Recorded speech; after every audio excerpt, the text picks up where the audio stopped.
Diet Sonbhadra के online classes में आप सभी का पुनः स्वागत है। मैं नीरज शर्मा, डायट प्रवक्ता सोनभद्र, डीएलएड द्वितीय सेमेस्टर के वर्तमान भारतीय समाज एवं प्रारंभिक शिक्षा पर चर्चा करूंगा। आज का विषय है प्रमुख शैक्षिक विचारधाराएं या दर्शन। डीएलएड द्वितीय सेमेस्टर में आप सभी प्रशिक्षुओं को आदर्शवाद, प्रकृतिवाद और प्रयोजनवाद के विषय में अध्ययन करना है। आज हम आदर्शवाद के बारे में अध्ययन करेंगे। आदर्शवाद अंग्रेजी के शब्द आइडियलिज्म का हिंदी रूपांतरण है। यह दो शब्दों से मिलकर बना है, आइडिया और इज्म। इनके बीच यल अक्षर उच्चारण के सौंदर्य के लिए प्रयुक्त किया गया है। आइडिया का अर्थ विचार, इज्म का अर्थ वाद होता है, इसलिए इसे विचारवाद कहा जाता है। इसका प्रमुख स्रोत प्लेटो के विचारवादी सिद्धांत हैं। प्रत्ययवाद, विचारवाद, आध्यात्मवाद आदि नामों से भी इसे जाना जाता है। हम चर्चा करेंगे प्रमुख भारतीय और पाश्चात्य दार्शनिकों के बारे में। भारतीय दार्शनिक महात्मा गांधी, स्वामी विवेकानंद, महर्षि अरविंद तथा रविंद्रनाथ टैगोर हैं, जिन्हें आदर्शवादी दार्शनिकों की श्रेणी दी गई है। पाश्चात्य दार्शनिकों में नाम आता है देकार्त का, Leibniz, Berkeley, Kant, Hegel, Schopenhauer, Gentile, Comenius, Pestalozzi, क्रोवेल, सुकरात एवं प्लेटो का। आगे हम चर्चा करेंगे आदर्शवाद के अर्थ। Meaning of idealism. आदर्शवाद एक ऐसा विचार है जो यह स्वीकृति देता है कि अंतिम सत्ता मानसिक या आध्यात्मिक है। अरस्तू के अनुसार शिक्षा का मूल उद्देश्य व्यक्ति को नैतिक एवं बौद्धिक सद्गुणों से युक्त बनाना है। व्यक्ति को ऐसे श्रेष्ठतम मूल्यों से अलंकृत करना है जो मानवता के लिए आवश्यक है। यह धारणा ही आदर्शवाद का प्रतिरूप है। जे.एस. रास के अनुसार आध्यात्मवादी दर्शन के बहुत से और विविध रूप हैं, पर सबका आधारभूत तत्व यह है कि संसार का उत्पादन कारण मन या आत्मा है। वास्तविक सत्य मानसिक स्वरूप है। हम आदर्शवाद के प्रमुख सिद्धांतों पर चर्चा करेंगे। सर्वप्रथम सिद्धांत है आध्यात्मिक जगत का सिद्धांत। वास्तव में आदर्शवाद आध्यात्मिक जगत को मानता है। आध्यात्मिक जगत और भौतिक जगत की अपेक्षा आध्यात्मिक जगत को ही सत्य मानता है और भौतिक जगत को मिथ्या मानता है। वस्तु या पदार्थ की अपेक्षा विचार का सिद्धांत। भौतिक जगत की प्रत्येक वस्तु का हमारे मस्तिष्क में एक विचार होता है। आध्यात्मवाद के अनुसार भौतिक वस्तु की अपेक्षा विचार अत्यधिक महत्वपूर्ण है, इसलिए विचार की ही प्रधानता को स्वीकार करता है। जड़ प्रकृति की अपेक्षा मनुष्य के महत्व का सिद्धांत। मनुष्य में विचार करने, अनुभव करने तथा रचना करने की क्षमता होती है, इसलिए आदर्शवाद जड़ प्रकृति की अपेक्षा मनुष्य को महत्व देता है। आध्यात्मिक मूल्यों का सिद्धांत। आध्यात्मिक मूल्य सत्यम, शिवम एवं सुंदरम है। ईश्वर के साक्षात्कार के लिए इन मूल्यों को जानना अनिवार्य है। मूल्य शाश्वत, दैवीय, अस्थायी, अपरिवर्तनीय, निरंतर और सर्वव्यापी हैं। जो मनुष्य इन मूल्यों को जानता है वह ईश्वर को जान जाता है। मन के महत्व का सिद्धांत। बाह्य संसार की अपेक्षा आत्मा या मन को विशेष महत्व दिया है। सत्य की प्राप्ति भौतिक जगत में संभव नहीं है। आत्मा या मन आदर्शवाद का महत्वपूर्ण आधार है। यह काल्पनिक नहीं बल्कि वास्तविक है। जगत का आधार मन है। जीवन को हम जटिल भौतिक रासायनिक शक्तियों में ही नहीं घटा सकते। यह मन पर आधारित है और वस्तु को मन प्रकटीकृत बाह्य रूप ही माना जाता है। व्यक्तित्व के विकास का सिद्धांत। आदर्शवादी व्यक्तित्व के विकास को अधिक महत्वपूर्ण मानता है। इसके अनुसार व्यक्तित्व के विकास का अर्थ है आध्यात्मिक पूर्णता की प्राप्ति। आदर्शवाद मनुष्य के वैयक्तिक विकास के साथ साथ उसके सामाजिक विकास पर भी विशेष बल देता है। भिन्नता में एकता का समर्थन। इनके अनुसार समस्त वस्तुओं में भिन्नता में एकता है। इसी एकता को ईश्वर के नाम से पुकारा जाता है। इसी एकता के द्वारा विश्व की समस्त परंपराएं संचालित होती हैं।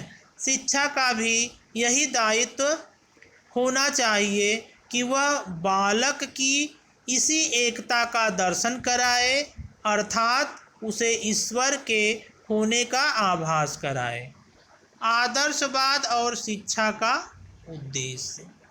आदर्शवादी शिक्षा के हम उद्देश्यों पर चर्चा करेंगे। आदर्शवादी शिक्षा का प्रमुख उद्देश्य है आत्मानुभूति, व्यक्तित्व का विकास, आध्यात्मिक उन्नति करना, सांस्कृतिक विरासत की रक्षा, विकास एवं हस्तांतरण, आध्यात्मिक मूल्यों की प्राप्ति, पवित्र जीवन के लिए तैयारी करना। अब हम चर्चा करेंगे आदर्शवाद और शिक्षण विधियाँ। आदर्शवाद में शिक्षण विधियों पर अधिक बल नहीं दिया जाता। आदर्शवादियों के अनुसार यदि शिक्षा का उद्देश्य स्पष्ट है तो शिक्षक बालकों के रुचि और योग्यता के अनुसार शिक्षण विधियों का चयन कर सकता है। कुछ प्रमुख दार्शनिक हैं जिन्होंने विभिन्न प्रकार के शैक्षिक या शिक्षण विधियों को दिया है। इसमें नाम आता है सुकरात प्रश्न विधि, प्लेटो संवाद विधि, अरस्तु आगमन निगमन विधि, हीगल ने तर्क विधि, हर्वर्ट ने निर्देशन विधि, फ्रोवेल ने खेल विधि, पेस्टालाजी ने अभ्यास व आकृति विधि। आदर्शवादियों के अनुसार बालकों को शिक्षा देने की सबसे उत्तम विधि प्रश्नोत्तर तथा वाद विवाद विधि है। व्याख्यान विधि को भी महत्व दिया गया है। अब हम चर्चा करेंगे आदर्शवाद और शिक्षक।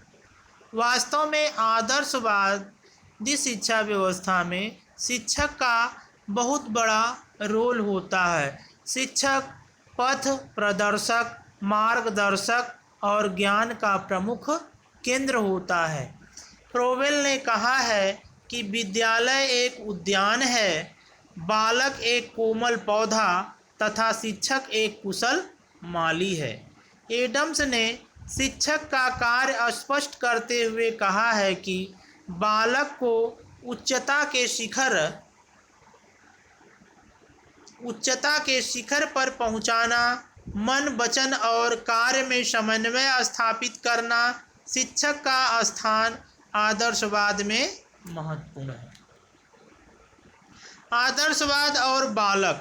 आदर्शवादियों ने शिक्षा में आदर्शों या विचारों को प्रमुख स्थान दिया है। आदर्श विचारों को प्राप्त करने की प्रेरणा एवं सूझबूझ विकसित करना शिक्षक का परम कर्तव्य होता है। इसमें बालक का स्थान गौण है। आदर्शवाद और विद्यालय। विद्यालय अत्यंत आवश्यक है। आदर्शवादी मानते हैं कि विद्यालय का होना आवश्यक है और उसका वातावरण ऐसा होना चाहिए जिससे बालकों का आचरण एवं बौद्धिक विकास हो सके। अर्थात आदर्शवादी विचारधारा विद्यालय की व्यवस्था को मानती है और ये विश्वास रखती है कि विद्यालय का वातावरण अगर अच्छा होगा तो उसका प्रभाव बालकों के अध्ययन पर पड़ेगा। आदर्शवाद और अनुशासन। अनुशासन को अत्यधिक महत्व दिया गया है। आदर्शवादी शिक्षा व्यवस्था में अनुशासन आवश्यक है। प्रकृतिवाद स्वतंत्रता और आदर्शवाद का नारा है अनुशासन। प्रकृतिवाद स्वतंत्र शिक्षा देती है जबकि आदर्शवाद अनुशासन पर बल देती है। आदर्शवाद और पाठ्यक्रम। आदर्शवाद में पाठ्यक्रम का आधार जीवन के सर्वोच्च आदर्श हैं। इसमें मानव जाति के अनुभवों को संगठित करना चाहिए। पाठ्यक्रम की रचना इसी प्रकार होनी चाहिए कि सत्यम शिवम सुंदरम तीनों मूल्यों को प्राप्त किया जा सके। प्लेटो के अनुसार तीनों मूल्य बौद्धिक, नैतिक तथा कलात्मक क्रियाओं से संबंध रखते हैं। मानव क्रियाएं एवं तत्संबंधी विषय बौद्धिक, कलात्मक और नैतिक, ये 3 विषय हैं। बौद्धिक में भाषा, साहित्य, इतिहास एवं भूगोल। कलात्मक में कला व काव्य। नैतिक में धर्म, आचार शास्त्र, आध्यात्मवाद। आदर्शवाद के प्रकार। हम आदर्शवाद के प्रमुख प्रकारों पर चर्चा करेंगे। इसमें पहला है आत्मनिष्ठा आदर्शवाद। बर्कले इनके अनुसार पदार्थ का अस्तित्व मन के कारण है, उसका पृथक स्वयं में कोई अस्तित्व नहीं है। अर्थात आत्मनिष्ठा आदर्शवाद के प्रवर्तक बर्कले हैं। नैतिक आदर्शवाद। नैतिक आदर्शवाद के प्रवर्तक प्लेटो हैं। इनका विचार है शैक्षिक विचारों में नैतिकता का महत्व सबसे अधिक है। सत्यम शिवम सुंदरम की प्राप्ति इसका प्रमुख लक्ष्य है। प्रपंचवाद।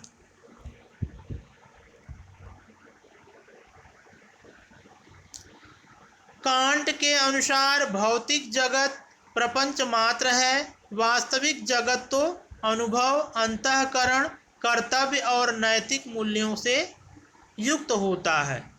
चौथा है निरपेक्ष जगत। प्रसिद्ध दार्शनिक फिक्टे तथा हीगल द्वारा इसका प्रतिपादन किया गया है। इनके अनुसार 2 मूल तत्व मानस और पदार्थ हैं। पांचवा है बहुलवाद। बहुलवाद के प्रवर्तक लाइबनिज हैं। लाइबनिज ने इनका समर्थन करते हुए स्पष्ट किया है कि प्रत्येक पदार्थ में चेतन बिंदु पाए जाते हैं। ये चेतन बिंदु आध्यात्मिक तत्व हैं और वे अपनी स्वतंत्र सत्ता रखते हैं। अब हम आदर्शवाद के गुणों के बारे में चर्चा करेंगे। आदर्शवाद के गुण। आदर्शवाद ही दर्शन की एकमात्र विचारधारा है जो शिक्षा के उद्देश्यों की विस्तृत विवेचना करता है। आदर्शवाद बालक के संपूर्ण विकास पर बल देता है। यह बालकों में आध्यात्मिक विकास करके आत्मानुभूति एवं सत्यम शिवम सुंदरम के दर्शन करने योग्य बनाता है। आदर्शवाद बालक में ऐसी शिक्षा देने पर जोर देता है जो उनके चरित्र का निर्माण कर सके। उनके आदर्शवादी शिक्षा प्रक्रिया में अध्यापक को महत्वपूर्ण स्थान दिया गया है। उसने शिक्षक को छात्र का सबसे अच्छा मित्र तथा पथ प्रदर्शक माना है। अर्थात आदर्शवाद में छात्र का सबसे अच्छा मित्र उसके शिक्षक है। आदर्शवाद के दोष: बालक को गौण स्थान। आदर्शवादी शिक्षा व्यवस्था में बालक का स्थान गौण है। अध्यापक को प्रमुख स्थान, जबकि शिक्षा बाल केंद्रित होनी चाहिए। आधुनिक समय में केवल आध्यात्मिक विकास शिक्षा का एकमात्र उद्देश्य हो, यह अपूर्ण है। शिक्षक सक्रिय तथा छात्र निष्क्रिय रहता है। आदर्शवादी शिक्षा व्यवस्था का केंद्र बिंदु अध्यापक होता है। छात्र केवल एक श्रोता मात्र होता है। आजकल बिना कर के सीखना असंभव है। इसमें सिद्धांत का अधिक सहारा लिया जाता है, प्रयोग अपेक्षाकृत गौण है। आदर्शवाद सदैव निरपेक्ष एवं अंतिम सत्ता की बात करता है, इसका ज्ञान करना कठिन है। इस प्रकार आज हमने आदर्शवाद पे विस्तृत चर्चा की। अगली क्लास में हम प्रकृतिवाद पर चर्चा करेंगे। धन्यवाद।